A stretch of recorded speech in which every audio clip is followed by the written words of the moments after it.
Hey guys, today we are going to install and configure Proxmox Backup Server to back up your Proxmox VMs.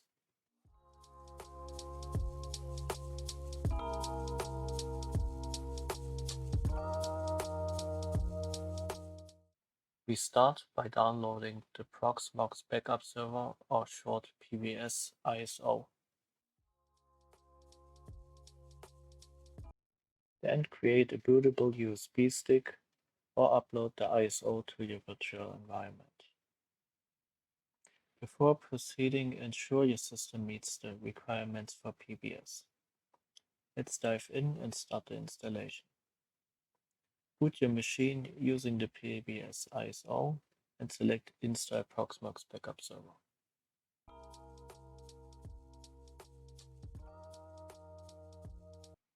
Read and agree to the license terms. Select the disk for installation and click Next. Set your country, time zone, and keyboard layout.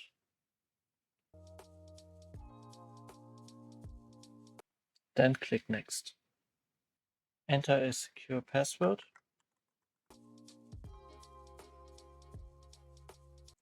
And a valid email address.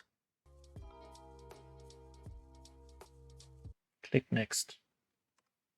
Choose your network card, then configure host name.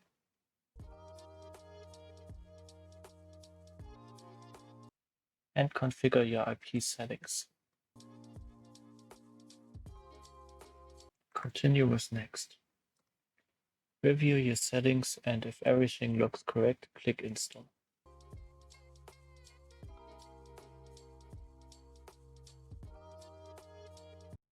Once the installation is complete, open your server's IP address in your browser with port 8007. Log in with the username root and the password you set during installation.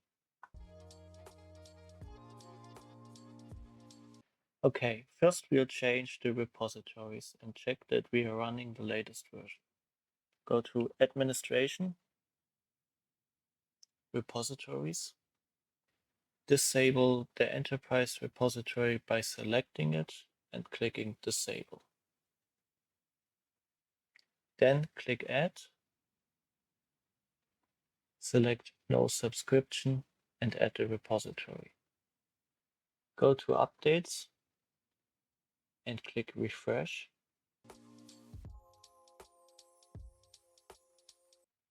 If updates are listed, hit the Upgrade button and perform the upgrade of your machine.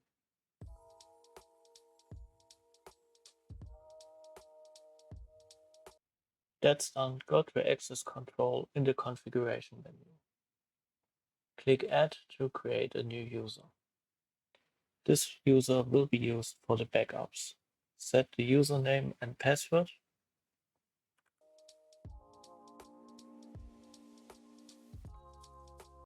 Select Proxmox Backup Authentication Server as real and click Add.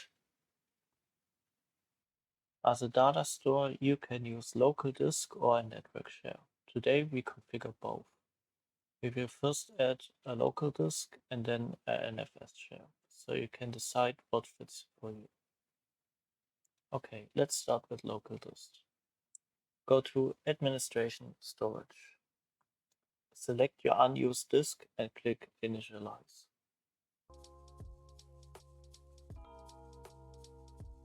Switch to the Directory tab and click Create. Select the disk, choose Ext4 as file system and give it a name.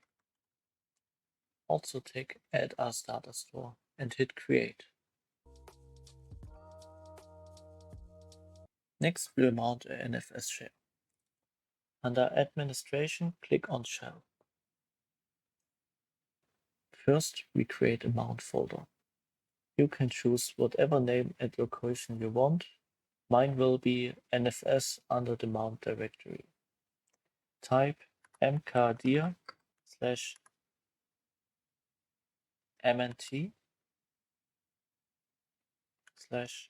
/nfs. Next, we'll edit the FS tab, so your NFS will be automatically mounted after boot. nano/etc/fs tab.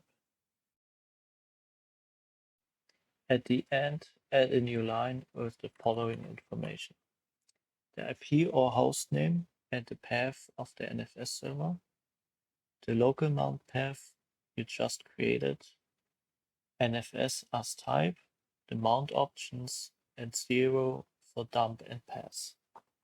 It will look like this. Then save the file and make sure fstab is loaded. For that, we perform a systemctl daemon reload. Then you can mount the share with a reboot or by simply executing mount-a.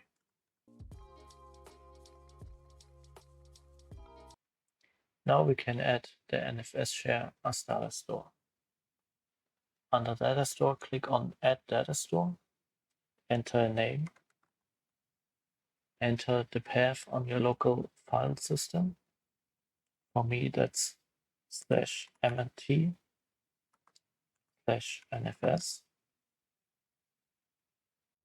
and hit Add.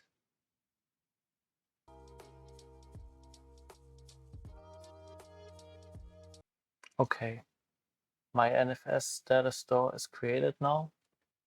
The settings we do now would be for both datastores the same. First, we give a backup user the permission to access the datastore. Select your datastore and go to Permissions. Under Add, click on User Permission. Select your user and give him the role Datastore Backup. Then click Add. Next, go to Verify Jobs and hit Add. I change Re-Verify after to 15 days. Then go to Prune and GC Jobs. Under Garbage Collection, click Edit. I like to run the garbage collection weekly, so I select Saturday. If you want a different time, you also can type it in this format. And finally, under Prune Jobs, click Add. Change the prune schedule to daily and set how many backups you want to keep.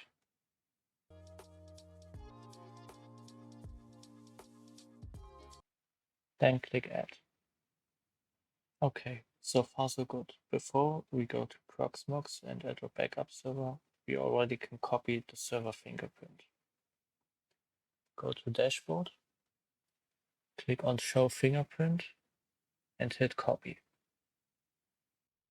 In Proxmox, go to the data center level and select Storage.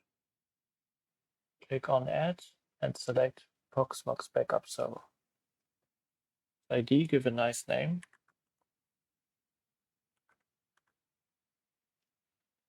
And the server, enter the host name or IP address. Give your user and password and select the data store.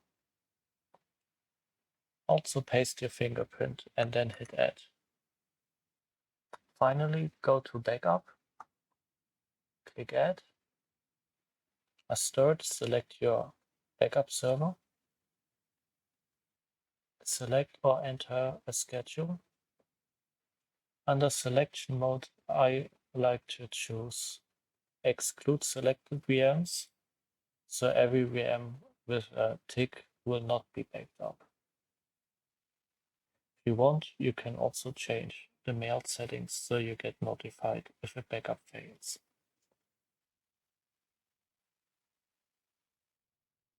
Then click Create.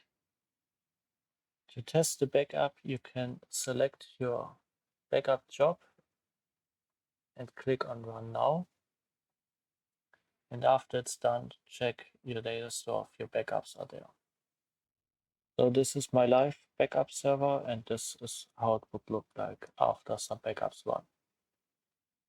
And that's it. Proxmox Backup Server is up and running, and you automated your VM backups. Don't forget to subscribe and like if you found this guide helpful. Thanks for watching, and I will see you next time.